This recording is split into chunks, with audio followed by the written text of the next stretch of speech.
Hey, I'm Amy and welcome back. If you have never been to this channel, this is not how I do things, but I was not feeling super great today. Nothing super serious, just probably a cold, but because of that I did not feel like making myself look good for the camera. So I'm going to do my February what I watched using a screen recording and audio. It's very weird, it feels weird. I have not done this since I was a Sims YouTuber forever ago. So if you want to follow along, you can check out my Letterboxd, where most of this is going to be coming from. And before we get started on the movies, let's talk about the TV shows that I watched this month and some other things I did this month. I watched Peacemaker and I finished the Book of Boba Fett, which for some reason they didn't have either of those in here, so I'm assuming that they're not going to be one season only. I also started How I Met Your Father, the new How I Met Your Mother spin-off show thing, and I kind of enjoy it. I like it, but I also like Hilary Duff, and this feels like the Lizzie McGuire show that we never got. And I've also been watching Single Drunk Female on Hulu, and Resident Alien came back, and I highly recommend that show if you have never seen it before. Very fun show. I've also been rereading Harry Potter. I'm like almost done with the 5th book as of to recording this video, and as always, listen to a ton of podcasts. There's a playlist in the description of all of the podcasts that I listen to, or that I'm listening to at the moment. And yeah, there's something else. Oh yeah, I'm recording this like 2 days or a day before the end of the month, so there are going to be some things on my Letterboxd, or it's not going to be everything in February, but so let's start with February, where I watched Event Horizon, Movie 43. They are both films that were leaving HBO this month, and I did not enjoy them. I did not enjoy Event Horizon as much as I had hoped I would. Movie 43 I knew I wasn't going to enjoy, but I wanted to watch it because I've heard so much about it. And then The Story of Late Night, which is a docu-series about late night television, the history of late night television. It was really interesting. It was leaving Criterion or leaving HBO this month, but it was very interesting. It's a CNN documentary, so it may be going up somewhere else, or maybe leaving HBO for a while. And then I watched Abel's Island and The Story of the Dancing Frog, which are 2 animated shorts that were leaving Criterion. Macbeth was leaving HBO. It is the Michael Fassbender one, and it was pretty good. It was beautifully shot, and I did not think I would enjoy it as much as I did, but it still does not hold up to the tragedy of Macbeth. And I watched Moonfall the next day, which I absolutely loved. I loved Moonfall so much. It's so crazy and dumb and everything I needed at that moment. A true Roland Emmerich disaster movie, but turned up to an 11. I also watched The Tinder Swindler. It is a documentary on Netflix. I highly suggest it. And then my best friend suggested or recommended this movie Stop and Go to me, which is a BuzzFeed movie. And it's not like the best movie ever, but it's about these 2 sisters, and the relationship between the 2 sisters is very reminiscent of the relationship and the personalities of me and my best friend, which is the only reason why she recommended it to me. So it was really fun to watch that. And I watched a couple more things. These 3 right here were all leaving HB or Criterion. I keep getting them mixed up now. Citizen 4 documentary. Actually, no, wait, hold on. Yeah.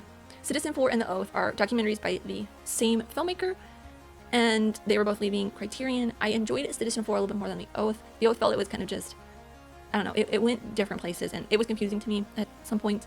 And The Lawless, I believe, was also leaving Criterion as well, and I didn't really like it all that much. It didn't really do anything for me. And finally that day, I bought a ticket for the A24 screening room for Red Rocket, which is, it's kind of a weird movie. It's about this guy who used to be in the porn industry and wants to get back into it after going back home to his hometown. And it stars Simon Rex, who a lot of people really only know as this rapper, but I remember him as the boyfriend from the Amanda Bynes show, What I Like About You. And I watched a bunch more stuff leaving Criterion: Mr. Jealousy, Lifeboat, Scrooge, and Christmas Eve. Yes, I know Scrooge and Christmas Eve are Christmas movies, but I wanted to get them out of the way early enough in the month. But they were leaving Criterion, so I might as well watch them. Mr. Jealousy was really not that great. It stars what's-his-face from Eric Stoltz, who was supposed to be Marty McFly, and it is just, but I also really don't like a lot of romantic comedies or romance movies, so that's probably why I didn't like it. Then I watched About Time for the podcast. I enjoyed it. I definitely recommend listening to that episode of the podcast because we all had some pretty different feelings and takes, but not like super vast. But it was an interesting episode. I really enjoyed it. I really enjoyed that episode. And I think Pick Up on South Street, The Magnificent Ambersons, and King of New York, actually Gaslight and Muriel's Wedding, they were all movies that were leaving Criterion. From Pick Up on South Street to Gaslight were all leaving Criterion. There were 1001 movies, and then Muriel's Wedding was one of the only 1001 movies leaving HBO. Out of all of these, Muriel's Wedding is probably my favorite. I really, really hope that this gets a Criterion release. I haven't looked if it has or not, but I really loved it because it calls itself a... Oh wow, this is new. These themes, I like that. But it calls itself a romance comedy, even though it's really kind of more about loving yourself, and I really loved that message. I thought that was really beautiful.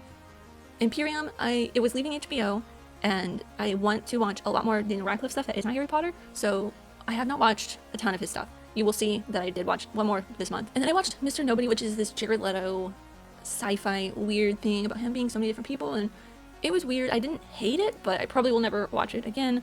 And to kind of, I wouldn't say clean my palate from that movie, because it's not like a terrible movie, but it was very confusing at times. I watched Parental Guidance with Billy Crystal and Bette Midler, and Marissa Tomei is in it as well, and yeah, this is just, I didn't like it, but it's also a little bit of a kid's movie, I would say.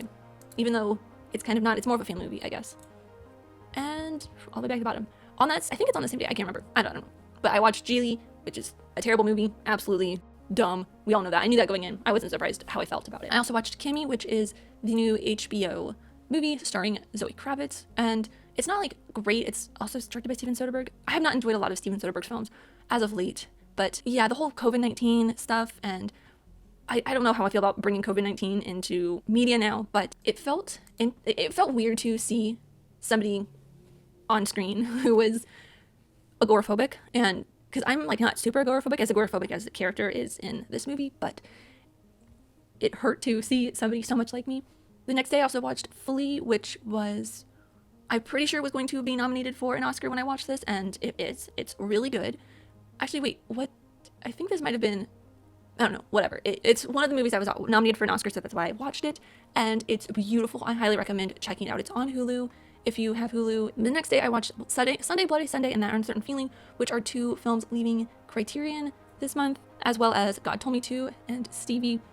None of them were really, I didn't like them as much as I'd hoped. I really had wanted to like God Told Me To based on just the premise of the film, which is this cop is investigating all of these people who are killing people, and they say God told them to, and it turns into like aliens and weird stuff, and yeah, it had a really great premise, but it just did not really get there for me.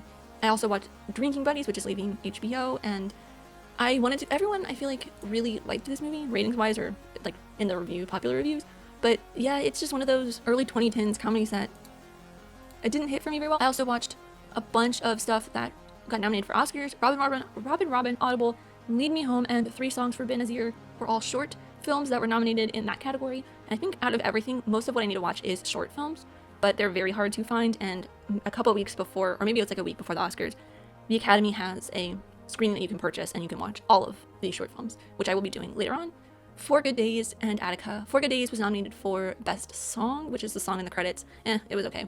But also, like, that's probably the one category I care the least about. And Attica was nominated for Best Documentary, which I really loved Attica. It's very heartbreaking, and it's really interesting and intense, and I highly recommend checking it out. It's about the prison uprising, and yeah, the insight into it is insane. They interview survivors of it. They interview the children of some of the guards, and they interview, they didn't interview some of the guards, but yeah, it's fascinating. It's on Prime. I highly recommend it if you can check it out.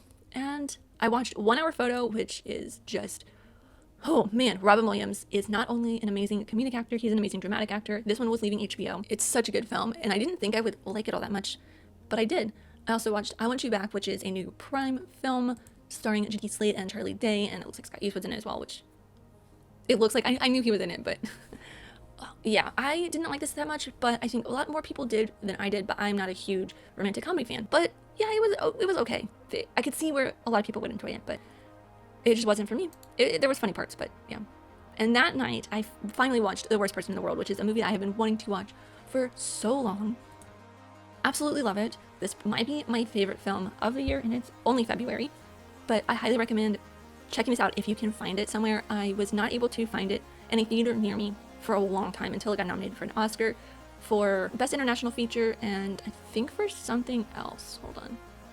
I made myself a list for Best Original Screenplay and Best International Feature in Norway.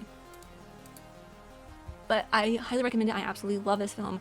I did not think I would as much as I did, but again, kind of like with Muriel's Wedding, it's not necessarily a romance movie. It says comedy, romance, and drama. There is romance in it, but like with Muriel's Wedding, it is really more about loving yourself and the main character finding herself in this world. And I felt it so much in my bones, and I really, really enjoyed it. The next day I watched a bunch of stuff leaving HBO, The Color Purple, which is a 1001 movie. It's the only other 1001 movie leaving HBO this month, so I watched The Color Purple. Prince Avalanche, which stars Paul Rudd, it was okay, and Where the Wild Things Are. Both of these I wanted to like more than I did, but I rated them so highly because I can see the beauty in them. I just didn't connect with the story as well as most people probably did. Also, Unmasking a Killer, which is a docu-series on HBO talking about the Golden State Killer. I knew a lot of this because I follow a bunch of people, or there was the I'll Be Gone in the Dark documentary on HBO a couple years ago, I believe. And one of the interviewers, the crime specialist, I listened to his podcast, Jensen and Holes. It was Paul Holes, who was really, really instrumental in the Golden State Killer case. And I also watched Epic Movie, which is absolutely terrible. So bad. But it's in that group of 2000s comedy movies that I absolutely hate, Scary Movie. I don't hate Scary Movie, I like Scary Movie, but it's just kind of in that same category. I think there was another one I watched last month that left HBO that was also just as terrible. I think it was Disaster Movie or something like that. I also watched the Great Gatsby with Robert Redford and Mia Farrow. I absolutely love The Great Gatsby, the story. It's another thing with me and my best friend. One of the English classes we had together in high school was very much having to do, we had some inside jokes with Great Gatsby, but wow, I did not realize that Nick was played by Sam Waterston and Bruce Dern played Tom. I totally did not notice that because I'm so used to them being old. Wow, this is the discussion that we had in our most recent podcast episode that went up the other day, yesterday I think, and we talked about only recognizing actors or seeing them as their older selves, so it feels weird to see them younger. And I think that's what happened with Bruce Dern and Sam Waterston in this, because I totally did not recognize them, but now that I see that that's who played them, I can totally see it in my mind now. But Robert Redford, because I knew Robert Redford and Mia Farrow were playing Gatsby and Daisy, that it just totally, yeah, wow, that's so weird to me. Okay, but anyways, I did not like this as much as I liked the Leonardo DiCaprio one, which I don't think I liked it, but mostly just because it was Leonardo DiCaprio. I'm not a huge, they have the really good one here. I'm not a huge Baz Luhrmann fan, but I think I've only seen The Great Gatsby though. But I've seen bits and pieces of Moulin Rouge and Romeo and Juliet, although I think I need to watch Moulin Rouge. I don't, but I'll probably watch them sometime. I'm not a huge fan of what I've seen of these two, but I think I would like Romeo and Juliet just because, Leonardo DiCaprio, and I love Leonardo DiCaprio, but I like this one mostly just because I went to see it with my best friend. At the time this came out, we had inside jokes about it, and yeah, I really, really wanted to like this Gatsby a lot better than I did. And here is the other Dan Radcliffe movie that I watched, What If, which is just a romantic comedy, and it's about how if a guy and a girl can be friends without being more than friends, and it was, it was okay. Plus Adam Driver's in it, so yeah. I also watched Plus One, which stars Maya Erskine from Pen 15, which is a TV show that I need to watch. This really, really showed me that I need to watch Pen 15 now. And also Jack Quaid, who I am obsessed with now after watching the new Scream, and I am going to be watching The Boys as well. So 2 shows from these 2 people that I really need to watch. It is a romantic comedy. I did enjoy it more than I thought I would, but mostly just because of the relationship between these 2 characters. And it did kind of hit me a little bit because it was some experience with me. And then the next day I watched Dances with Wolves, The Deer Hunter, Platoon, and Lawrence of Arabia, which were 4 of the films. I think these were the only 4 films that I needed to watch for the 1001 list that I give to my patrons every month. If you did not know, if you're this far in, you probably already know. But every month I give my patrons a list of movies from the 1001 list that I will watch. They pick one that they want me to do a review on, and I will do it. This month is Dances with Wolves. So if you want to see me talk about Dances with Wolves, that's up on my Patreon soon. Out of these 4, though, 1, 2, 3, 4, I really liked Lawrence of Arabia the most. That night I also watched Remember Me, The Black Hole, and The Nanny Diaries, which I don't remember why. I think they might have just been free on YouTube, and I wanted to, I don't know, I just put them on my TV. For Remember Me, I would show you guys my review, but if you have not seen it, there is a spoiler in it. But I was on board for it as much as I could be until this weird twist within the last less than 5 minutes of the movie, and it was so dumb. The Black Hole is basically a Roland Emmerich made-for-TV disaster movie, but, just not fun at all. And then The Nanny Diaries is Cap and Black Widow, pretty much, because it's Scarlett Johansson, and it's like a rom-com between her and Chris Evans' character. And then 2 of the two of the National Lampoon Vacation movies were leaving HBO. And spoilers, we're going to be doing a vacation marathon on the podcast this summer. So I watched these now, took notes, and I'll probably rewatch them again before the podcast episode. But I will mostly be using the notes that I took when watching these for the first time. The second time will just be kind of a refresh. Then I watched A Woman is a Woman, which is a French film starring Jean-Paul Belmondo. It is a Godard film, and I love Jean-Paul Belmondo. This has been in my list to watch on Criterion since he passed away 6 months ago almost, but it was leaving Criterion this month, so I checked it off. I watched it. I really loved it, and like my review says, this film in particular feels very much like what Wes Anderson watches to make his films. It felt very much like that. Variety was leaving Criterion as well. It's just about this woman who works at a porn theater in the or in the 80s, 70s, 80s in New York City on Times Square, which if you know anything about true crime, well, I wouldn't say true crime, but it's basically porn theaters were really, really big in New York City in the 70s and 80s, and she works there and gets really into pornography. It's very weird, and I did not like it all that much. It was kind of, it wasn't the porn thing, but the story of it was kind of weird. I don't know. I also watched The Kid Brother, which is a silent film starring Harold Lloyd. I believe it is a 1001 film. It wasn't leaving anything, but I was scrolling through HBO trying to figure out what to watch, and this popped up, so I just checked it out. It was pretty good. And Diary of a Teenage Girl, Detour, The Good German, The Neverending Story 2, Lady in the Water were all leaving HBO, so watched all of those. I really wanted to like The Good German, but again, I think this is a Steven Soderbergh film, and I did not like it.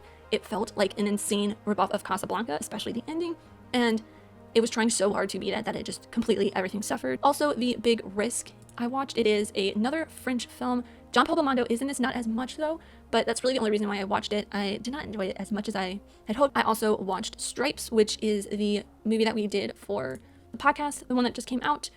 And yeah, I will save my thoughts on that for the podcast episode. If you have not listened to it, I highly recommend listening to it, because that, just like the About Time episode, is a really interesting episode. I really loved editing that episode, and I think we had a really good discussion because we talked a lot about Ivan Reitman and his legacy. Well, Joe, one of my co-hosts, who is a big fan of Ivan Reitman, really talked about his legacy, and we talked a lot about comedy and different comedy stylings and how they appeal and work for different people. Downhill Racer and Rhythm Thief were both films that were leaving Criterion.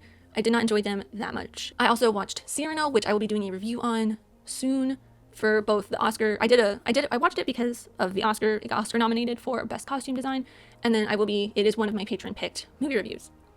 Then yesterday I watched Train to Busan, which is the patron-picked bonus review for the month. I absolutely adore this. It is a Korean zombie film, and I need to go watch Peninsula now. I can't remember if Peninsula is streaming anywhere. It is on Shudder. Okay, perfect.